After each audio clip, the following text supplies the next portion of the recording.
Welcome to Stitchery Stories, where textile artists share their life in fabric and thread, inspiration, techniques, disasters and delights. And I'm Susan Reeks, enthusiastic embroiderer and textile art dabbler who also loves podcasting. So take a break and enjoy our light-hearted chat, and please share with your friends so they can enjoy it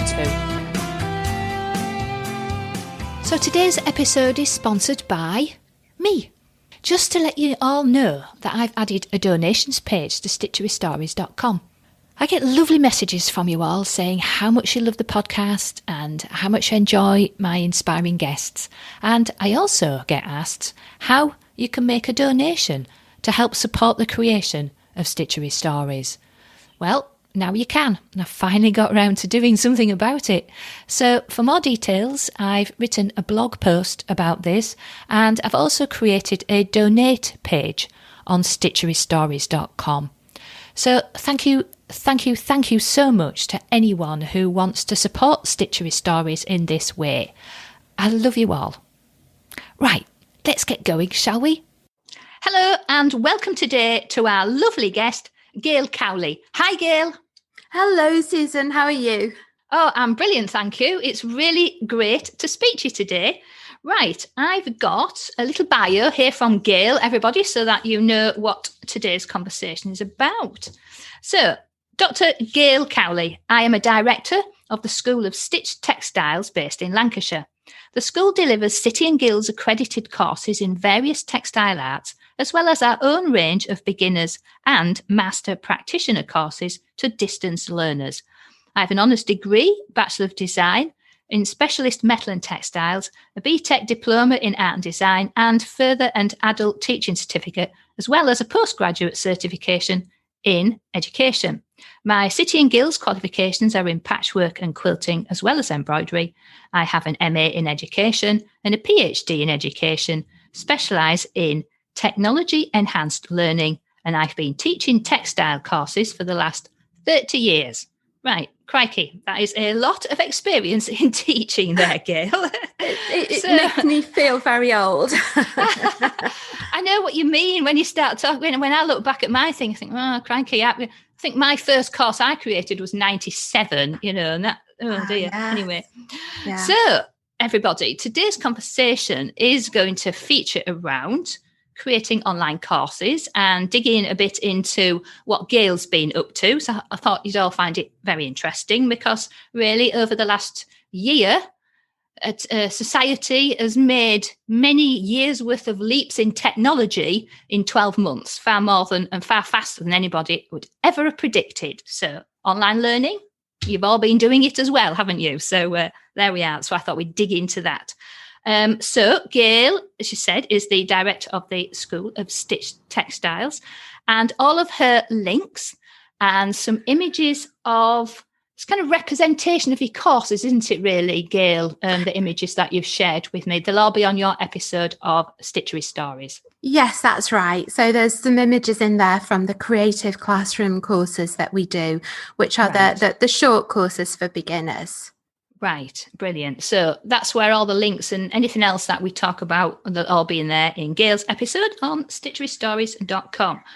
Right, okie dokie. So Gail, lots and lots to talk about, but to get us started, would you like to share with us what you are working on at the moment and what's got you excited? So what I've actually been doing isn't at all what I would normally do.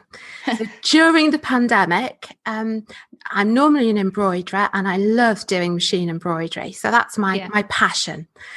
But during the pandemic, I've actually started knitting socks.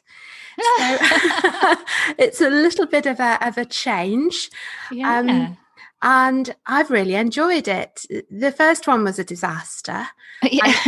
I think I squeezed onto one sock every mistake it was possible to make on the socks. And from there on, things sort of took a turn for the better.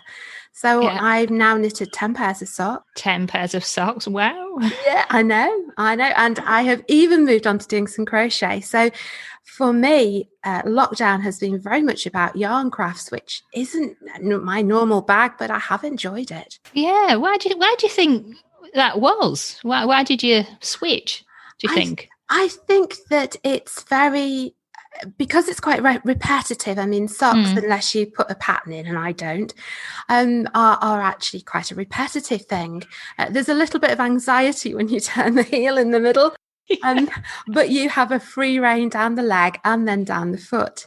So I think it's just something that I could pick up, have in my hands, perhaps while watching a bit of TV in the evening, and didn't ask a great deal from me. I think chaos was all around, or it felt like that on occasions, didn't it? Yeah, certainly. So at least I could control the socks.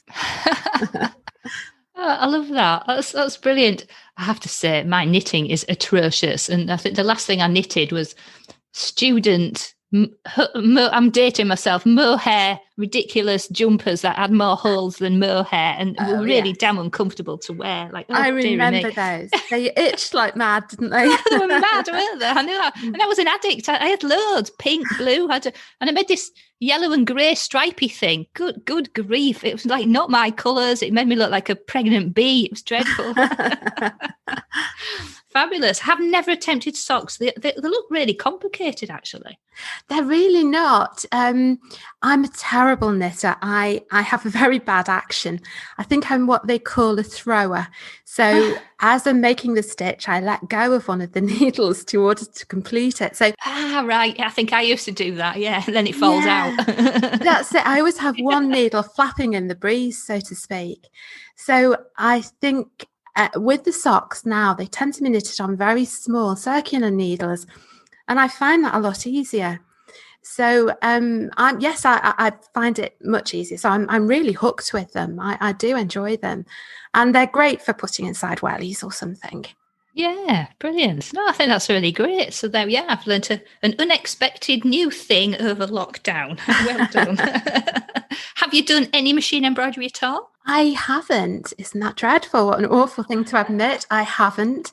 I think I might have done maybe a couple of small samples, but nothing that I would actually, feel was worthwhile sharing. Yeah. And kind of moving on to the business side of things, then I guess the pandemic has brought you more customers or more interest from people wanting to do things on a distance basis? Have you been busy creating new things for that while you've had lots of leisure time or not, as the case may be?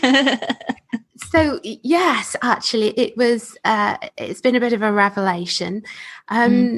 So firstly, we actually enroll students 4 times a year. So we have 4 enrolment days equally spaced through the year. Yeah. So when lockdown came in, we were just in between those enrolment days.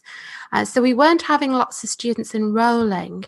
But what we did find was that students our existing students were able to spend more time on their coursework, perhaps because they'd been furloughed, or obviously we were all a bit curtailed to staying at home.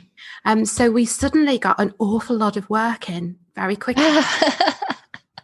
Right, you were swamped. We were swamped, yes, as people found time to catch up. And of course, we were all socially distanced. So at this stage, we're having to adjust to working completely from home, which just puts an extra layer of difficulty, perhaps, in exchanging information and whatnot. But the first enrolment day, when we got to that, was incredibly busy. And it has been, in fact, since. I think that probably people have also become more comfortable with things like, video chats, using Zoom, using Facebook Live. And so it doesn't feel quite as, we've all gone through a bit of a learning curve, haven't we? It doesn't feel quite as odd as perhaps it would have done 18 months ago.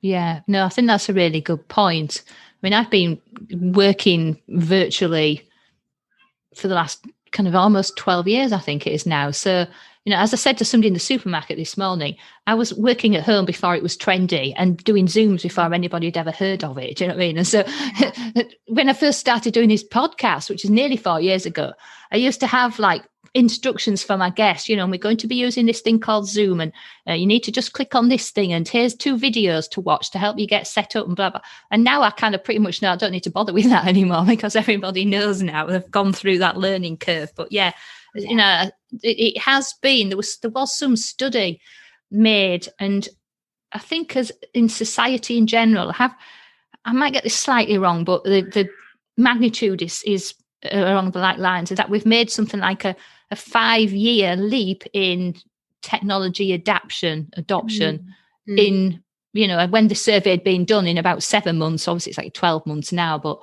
and people who previously were like, no, I'm not doing anything online, or no, I'm too scared to do that, or I don't want to do a Facebook Live, and I don't want to do this, that and the other. Well, hey ho, look what you've just achieved. You've done it. Yes. Yeah, I think that's true. I particularly noticed, because we use private Facebook groups as a support mechanism, or one of our support mechanisms for our students. And I've noticed that there would always be a few students that would say, I just don't want to do that. It's not me. And that's fine. They can do it. Yeah. They can do it without. It's just nicer, we feel, for them to be able to have some of the live events and to be able to talk with others about their course experience. But I have noticed that the last couple of times that we've had an enrolment and we've introduced people to the group, that very few now are saying, I don't want to do this. And I think that is just, as you're saying, it's just what's happened over the last few months, and just how much more comfortable people feel with digital technology.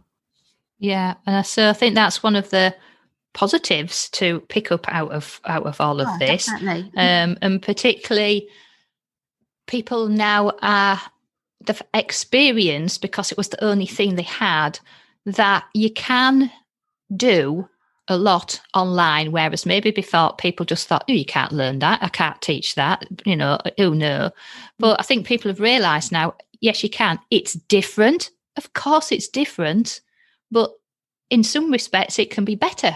And there are advantages as well as some disadvantages. But, I think it's, really, everyone's really moved forward, I think. And I think that gives a good opportunity to textile artists who've maybe just been doing kind of Zoom workshops, that kind of thing, that there is a big demand out there in a worldwide audience for the kind of more distance study, video, self-contained courses and classes. I think people sometimes think, there's too many, there's too much competition.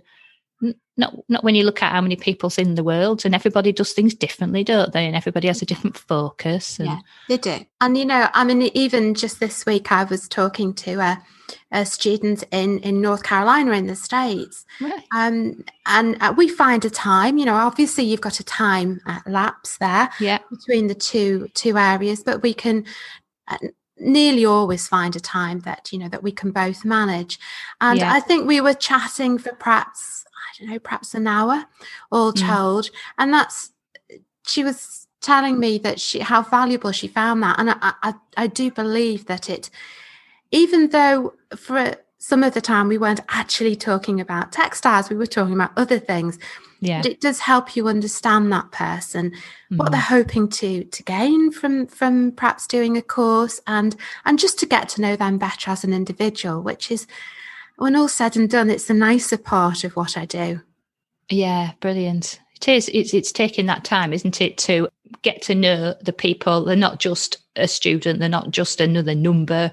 Yeah. It's a person, and they're there to learn some skills, and you've got the facility there to help them achieve that. So, I think we've all got to look forward to that. And like, how can we help people? It's all about helping people, isn't it? And bringing people together. Definitely, that's my kind of mission. So fab.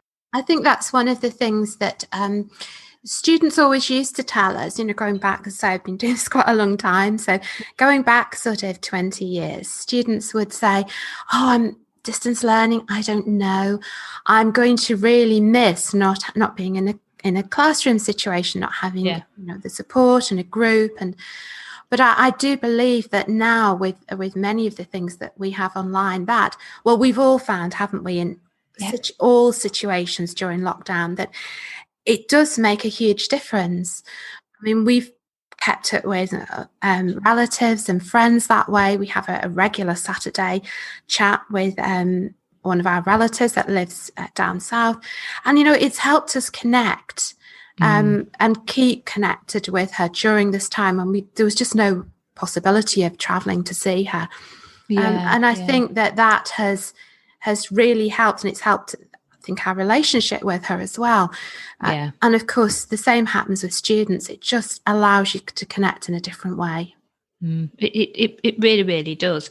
So, given that obviously you have been doing this, as you said, quite a long time, what was the step, Gail, from you obviously enjoying doing this as, your kind of hobby, the thing that you really like to do? What were the steps that led you to creating courses all those years ago and still to be, enjoying it now? What was that path? Well, I was already teaching City and Girls courses, but I was teaching them to attending students. Yeah. And then I had just one of those things, really. I had 2 students who were actually leaving the country. I think one of them, their husband worked abroad. They had to accompany him somewhere. And so I had 2 at that point. Yeah. Both of them were about halfway through their attended course and really wanted to be able to complete. Ah, right. And said, is there any way that you can think of that, we could actually continue and finish? Yeah. So I had actually done my City and Girls in embroidery with Julia Caprera, who were by distance learning. And before I changed to Gawthorpe Hall for my diploma, but at that stage I'd done it all by distance learning. So I felt that it was probably something I had a good insight into. And I said to my 2 students, look, this has been something I've been thinking about for a while. Let's see how we go on. I'll write the modules. You can give me some feedback on them, and we'll just see how it goes on. So it actually grew from there. That's how it started. One of those chance pieces of opportunity, really, wasn't it? It was. Yeah. Yes, it was. Yeah. Yeah. Brilliant. Right. So that's really great. Oh, I'm glad you asked. Oh, I'm so nosy, aren't I? I'm always interested in that kind of progression. I create online courses as well. And as I say, the first one I realised I started off in person. Obviously, was I started off teaching people how to program, computer programmers. So I've got this ultra techie background. And when I sat down and thought about it the other day, I thought, 1997, or was it 1996 actually? 95, when I first created my first course on teaching people how to program. And doing that whilst I was at Nissan, and they paid for me to do a teaching. That was a distance learning teaching qualification that they paid, technology and training qualification. And that really helped me in my next corporate job. But it's still helping me now where, yes, I've been providing all sorts of online marketing for years and years, but 3 or 4 years ago, I came back to creating courses for a freelance company, and doing it now for me because textile artists are asking me how they can create an online course and scared of the technology, etc. So it's interesting how things that you did or that I did 25 odd years ago is still relevant now. And I may now only be talking about it, but I've been doing it for the last 20 odd years. So, I like that, to see that path. Now, the other thing as well, so when you've moved from, obviously at one point it was all called, correspondence, once it was all written and things. Yeah. So there's that whole gloriousness of technology now to help us with video and all the rest of it. So I suppose that's been an evolution rather than a revolution for you, hasn't it? It has. I mean, when we first started off, it was very much a printed module, as of course they all were then. Yeah. As you say, the emphasis was on correspondence, really, because that's what it looked like. But now that our modules go out in a digital format, and they also have, each one has a gallery in it, so that, of course, students can look back and see what others have done. They have video tutorials embedded within them so that students are shown how to do a particular technique just by clicking onto a video link. So all of these things, and of course they're sent digitally, so they just arrive in a student's inbox and they can download them. All of that has undergone a huge revolution, I suppose, and certainly within the last 7 years, I would say. Of it actually coming in, and the way that we receive our students' work. We always used to be, in a brown paper bag that it would come through the post, and now, of course, it drops into our inbox, just saying that. Like you've got mail, I suppose, really. So yes, completely different. Different. I mean, it's a whole new set of skills that everybody's had to learn as well, of course. It's not now just in inverted commas the teaching, it's the videoing and the lighting and the equipment and the technology to deliver it and edit it and all of those things as well. So are those skills that you've kind of been learning as well? Do you get other people involved? How have you managed that, Gail? Well, when we put together the City and Guilds modules, then they were not as complicated because we were mainly doing hand shots because we were showing somebody how to do a particular technique. However, with the creative classroom, because everything is based on video, then suddenly we had to go up into another league. And initially, we did get a professional videographer involved.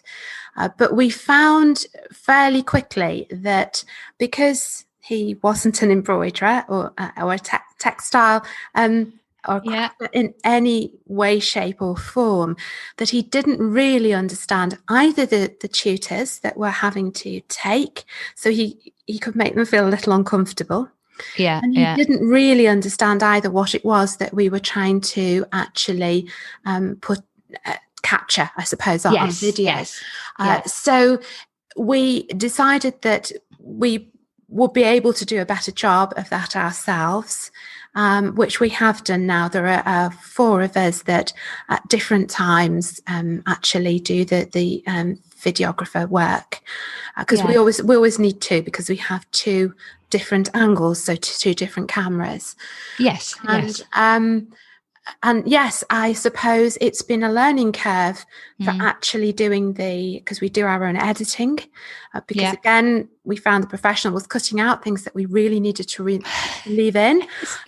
Suddenly you go from this needing to do this process to needing to do that process, and there was a bit in the middle that was absent. So I think that's a good point. That is such a good point. Yeah, I think it's definitely been a challenge, and it's been one that we've had to evolve as we've gone along. Right. Yeah. And I mean, it's something that people say to me quite often. Oh, I'm worried about the technology. I don't know where to start. I don't know what to do. And I will just say this because it's relevant, and I'm kind of here to help.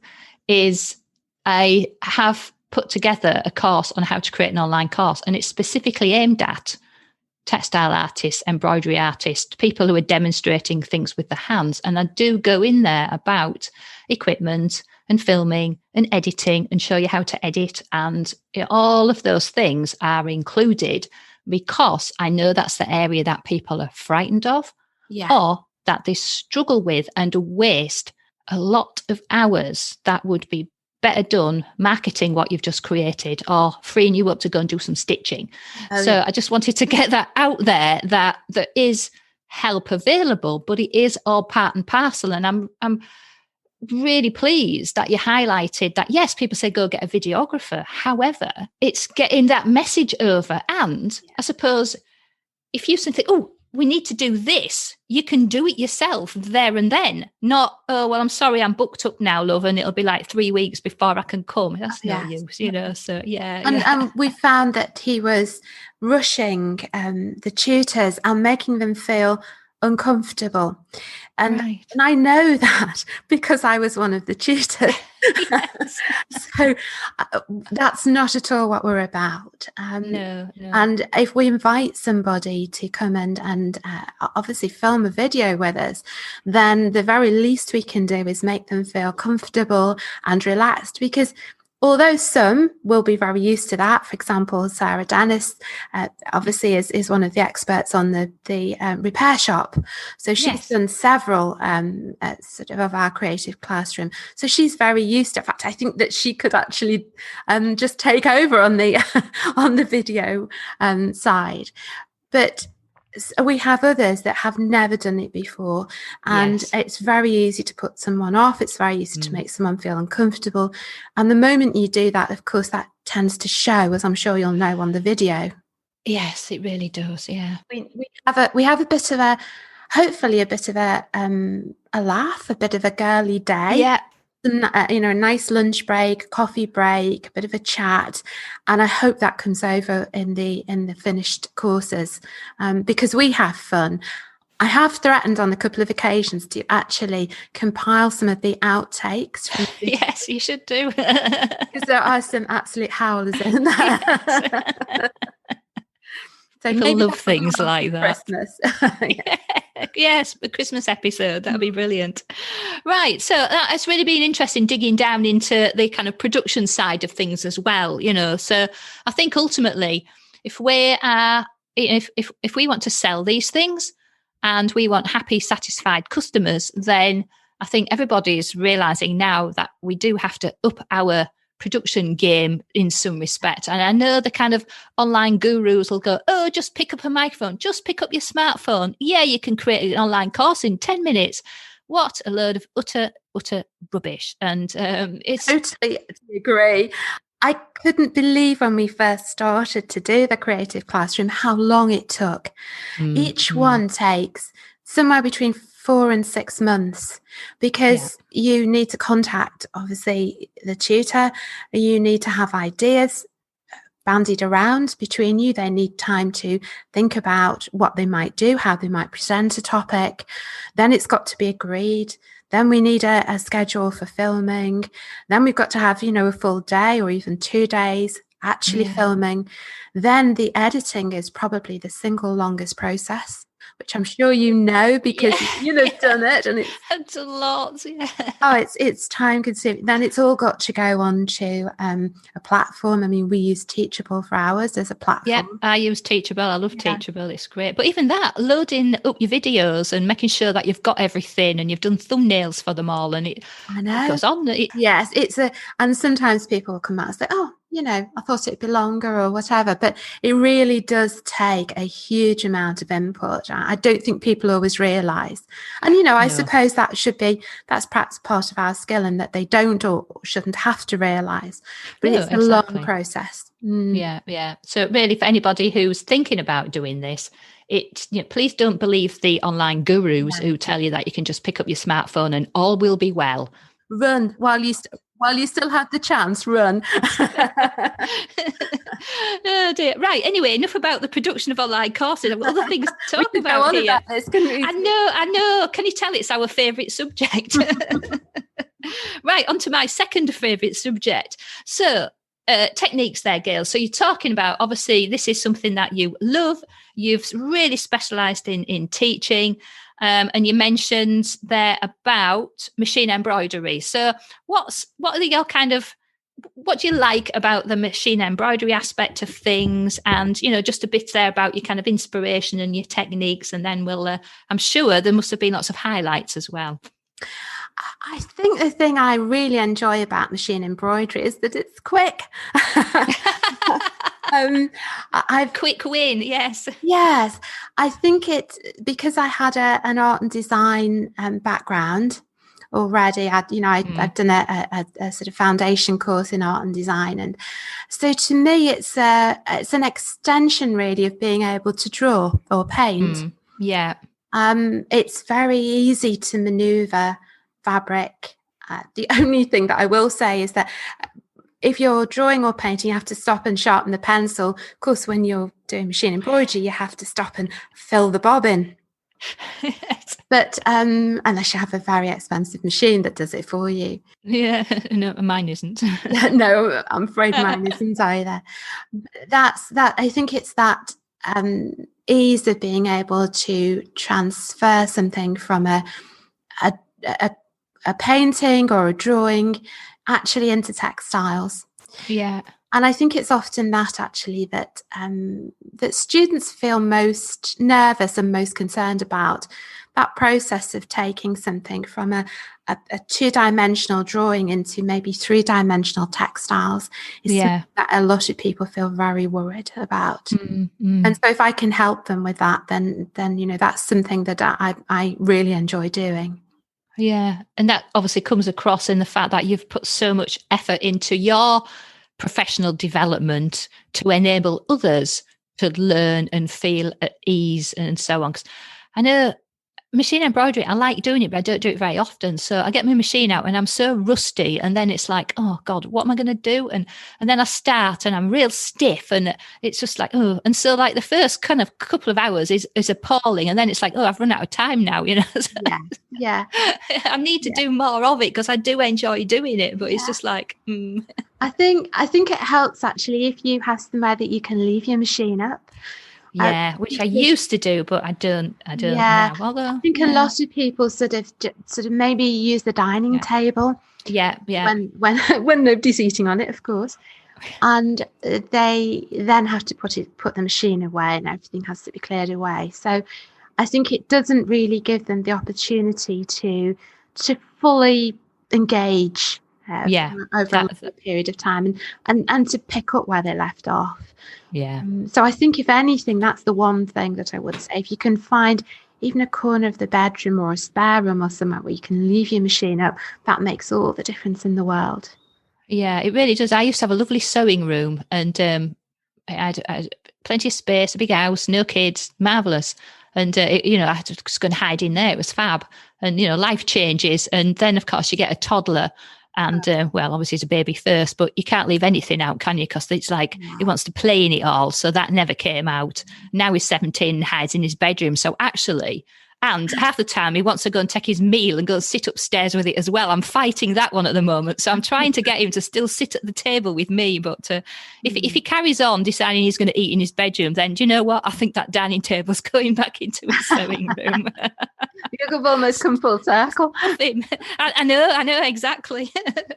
Oh dear. So highlights there, Gail. You've obviously been producing a lot of work and you've seen lots of things. Is there any particular highlight that you would say through all of this? Oh gosh, I think there have been some real high spots, but most of them have been, rather than my own work, they've been students' work, really. Yeah, lovely. It's been wonderful to see what some of our students have done after they've actually completed their courses with us.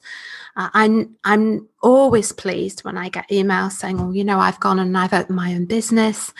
I've now got a shop." Brilliant! Yeah. Actually, doing maybe TV work. I'm embroidering on TV. I'm doing costumes.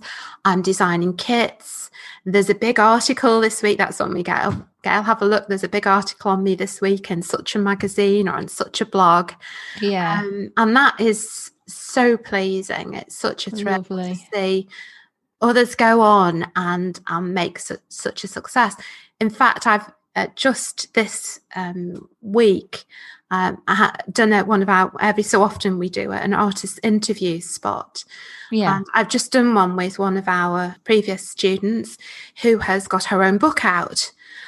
So it's just a lovely way of connecting with students that have obviously completed with us, but just of seeing them do so well. It's fantastic. Oh, that is fabulous. Yeah. And I think it gives other students coming along as well, doesn't it? That thing that, well, yes, you're learning new things here, but it can also be more than just a hobby. You can learn these skills and go and work. There's still, obviously at the moment, the arts is suffering dreadfully, but it won't be forever, hopefully. And, there's I think a lot of opportunities and all sorts of things that we would never have thought about, where, as you say, people have found the opportunity to be creative. You know, I think it's wonderful. That's lovely. Yeah, lovely highlights there about you. A mental wall, don't you, of all these things? Yes. Yeah. I think sometimes, because we're not actually in the same room with the students, of course, apart from the other assessors, it's sometimes you're not faced with the impact that courses have on them in the same way as you are when you're actually in the same room with them. Yes, that's right. It's easy to forget that it has such a big effect on so many people, particularly during lockdown. Sort of every day, every other day, we're getting emails in from people saying, you have no idea of the difference you've made and the course has made. Yeah. And I don't know how I would have got through lockdown without you. This has been my saviour. And so that's also very much over the last year brought it home to us just what a difference it can make. And of course, it makes a difference in another way, as you pointed out. If people are able to change their lives, change what they're doing, change their career through it, then it's making a huge positive difference to people's lives in that way as well. Yeah, no, I love all of that. That's just fabulous. Now, I'm sure after all of the teaching and all of everything, surely you must have one silly story for us, Gail, where something possibly didn't go quite as planned, or was a bit of a disaster, or you learnt from it, or it was just amusing. Anything to share with us today? Oh, I'm sure. I mean, so many, I'm sure, over the years. But one that comes immediately to mind, I was mentioning previously that we used to get students working via bags, jiffy bags, big one. Actually, the real work used to turn up. Yes, the real work used to turn up, exactly. Whereas now, of course, it all comes in digitally. Yeah.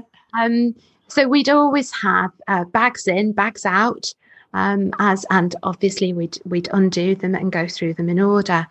And I remember opening a bag one day and putting my hand into it and feeling something very wet and very cold. Oh, that's creepy. What on earth? Because that is not what you expect when you're having embroidery. Did it smell? Well, no, it didn't. But I was through my hand, and my hand was green and slimy. Green is an alien. And I thought, I just couldn't believe. So I sniffed my hand very gently, literally didn't smell. So I peered into the bag. Anyway, somebody who shall remain nameless had decided that they had sent in, it was an absolutely beautifully bound book of designs. Yeah. But they had treated the outside of it with a mixture of Brusho, which is a sort of watercolour type powder. Right, yeah. And wallpaper paste. Right. And in their enthusiasm to send it off, of course, they hadn't thoroughly let it dry. So that the green slime incident is one that's gone down in history, I think. Oh, dearie me. Oh, is this needlework or is it a dead alien? Oh, dearie me. Yeah. Severed head or something, but it wasn't anything anywhere near that interesting. Oh, dearie me, that's brilliant. And we normally talk about UFOs. Now, do you get student UFOs? People who start a course in all great enthusiasm and then years later turn up with something. Is that a thing? It is actually. Really? Surprisingly. So yeah, occasionally. I think now we get it a lot less than we used to. Yeah. Students find it more difficult to get away from us now than they used to. We're more difficult to avoid. We have the systems in place that we stay in regular contact with them, via email and obviously via the Facebook groups. And so we are more difficult to avoid. But yes, there are still the odd ones that, for whatever reason, have a time when they go very quiet. And, it might be that it's usually for like lifestyle reasons, isn't it? Something's happened, not always for the good either, usually. Maybe they've not been well, or someone in their family's not been well, or they've been traveling or whatever. So yes, we'll often have a break for perhaps a few months, and then someone will pop up with something absolutely amazing or completed. So brilliant. UFO's definitely a thing. Fab. And so really then, Gail, kind of looking forward, so you've got the kind of two main areas, really, I suppose. So you've got what you call the creative classroom courses, and then you've got the more kind of in-depth City and Guilds accredited courses, haven't you? So kind of what's coming up for those? Is kind of extra ones coming along, or what have you got to look forward to with those two things? Yes, so we've actually got two things really that I can think of straight away. With the creative classroom, we have when we went into lockdown, we already had a number that were filmed but not edited. Right. So one of the bright spots is that everything is now edited to date. Yay! I know, it'll never happen again. Yeah.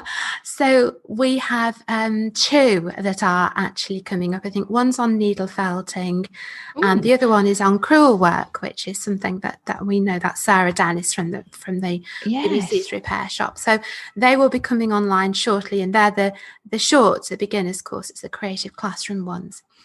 And then as far as the City and Guilds are concerned, we really wanted to offer some extra acknowledgement to our students that had gone above and beyond with the pieces that they'd done or the sampling they'd done.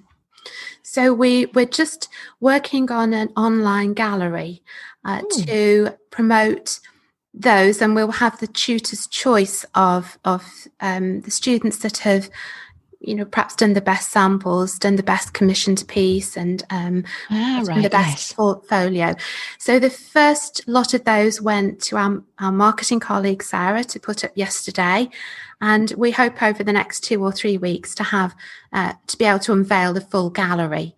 So that will be an extra acknowledgement for our students, and they will get that certificate of excellence. Yeah, is that something we'd all be able to go and have a nosy at? It absolutely is, yes. Yeah, lovely. Also, the tutors have been asked to shortlist their students that they would like to put forward.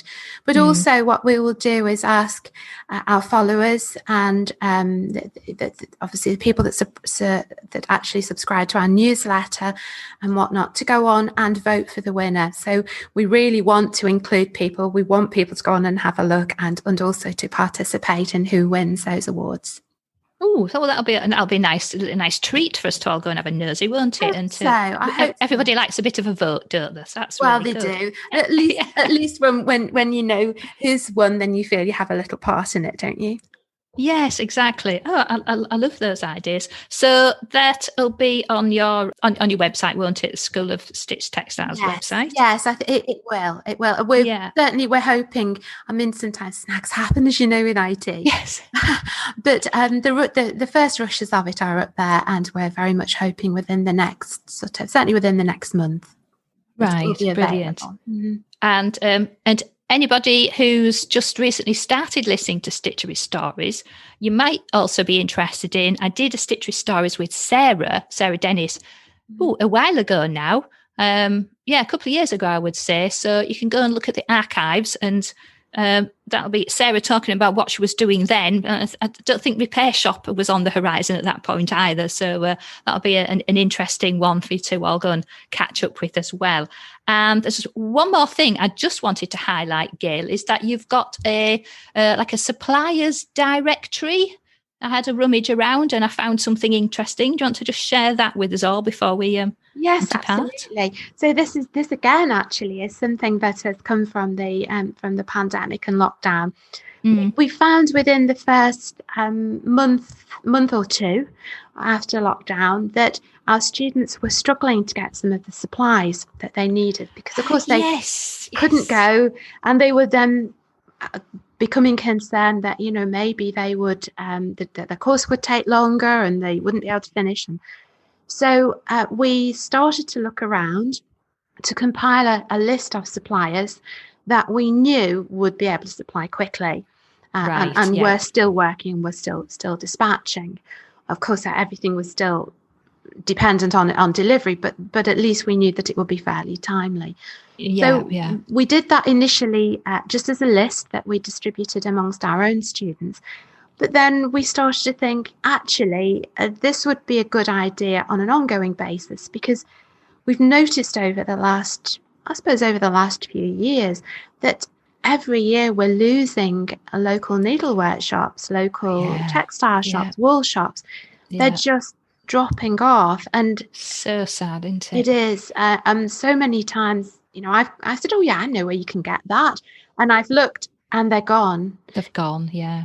So we decided. I had a little word with our website designer, and between us, we thought that we would put the stitch directory up. So it's intended to be for independent suppliers, so not the large conglomerates, independent suppliers that are either have a shop or are doing online sales. And it's a free service. We don't charge anything for it. They can go on and list their premises or their business on there, and put photos on, tell us more about what they do. We have about 160 at the moment, so it's obviously been pretty popular. Yeah, lovely. And we hope to sort of expand on that but it's our way of supporting independent retailers, really, so that we still have them for the future, and so we can have the pleasure of doing what I used to do when I was doing my City and Guilds, which is going to a small local needlework shop and just enjoying, touching, feeling, getting some really personal advice. Exactly. Yeah. I think that's just absolutely wonderful, Gail. I'm so pleased that you've done that. And yeah, that's the thing at the moment, is things that we care about need support. They need our support so that they are there for us when we can go and enjoy them. Don't just assume that because something was there before that it's still going to be there, That's so true. So true. We will lose unless I was reading I don't know, I suppose partly depressing and partly uplifting article the other day about Hobbycraft, that just saying really how much their business had picked up over the lockdown. And that's great because it means that people are out there doing craft and enjoying it. Yeah. But equally, for every pound that's spent there, it means that the independents aren't getting a look in. And we will lose that local independent feel. It's the range as well, isn't it? It's the range and variety that smaller stores can provide. Absolutely. And it gives an outlet to people who dye threads and sell those, and there's still that opportunity to gear up with your local shop and have a joint venture or something. No, I was just going to say that, just that thought that if you do purchase something and you're a bit uncertain, you can't figure this out, you're not sure how to start, you've hit a snag, there's someone there that you can go back to and ask, exactly. Or that you can ask for advice when you're buying something, because very often, I'm sure we've all done it, you get something that's maybe not appropriate for your skill level, because if you're just starting, you don't know any better. You haven't a clue, yeah. So you need to rely on that advice. And if we don't do that if we don't actually turn to those people when we want to buy our craft requirements, then they won't be that, and that would be really tragic. Definitely. So anyway, there's a lot of people getting into embroidery and textile art and crafts of all sorts, and they all need to be taught. They all need to be enthused. They all need to be inspired, and they all need to buy their stuff. So there is a lot of scope for anybody who is supporting all of those people, be it with your designs, with your kits, with your courses, with your lessons, with your supplies. It's a buoyant market. It is. We need to tap into it and put ourselves out of our comfort zone often to go and chase our dreams and support everybody else as well. So, absolutely. Gail, I've just thoroughly enjoyed talking to you today. We've talked about all sorts of things. So hopefully everyone finds this interesting. Thank you so much for inviting me. It's been absolutely fabulous. Everybody can go and suss out Gail on her School of Stitched Textiles. I say all the links will be on her episode of Stitchery Stories, and go and check out the gallery of art and also the directory as well. If you're an independent supplier, then get yourself on there as well. So Fabulous. I've thoroughly enjoyed speaking with you, Gail, and I'm sure everyone will find this really interesting. Thank you so much. Thank you so much for having me, Susan. You take care now. It's been a pleasure. Cheers, Gail. Bye. Bye. If you enjoyed this episode and want to hear more, then please join the Stitchery Stories fan club so you can get an email when a new episode is released. It's a quick and easy way of listening and of keeping up with any news and information around this podcast. Please visit stitcherystories.com. Of course, you can listen to Stitchery Stories on plenty of podcast apps at Apple Podcasts, Google Podcasts, Spotify and plenty more besides. You can also ask your smart speaker to play Stitchery Stories podcast too. But wherever you listen, why not leave us a rating and a review to encourage other people to listen too? I very much appreciate you taking the time to do that for me. So that is the end of our Stitchery story for today. Keep stitching, keep smiling, and keep creating your very own Stitchery Stories.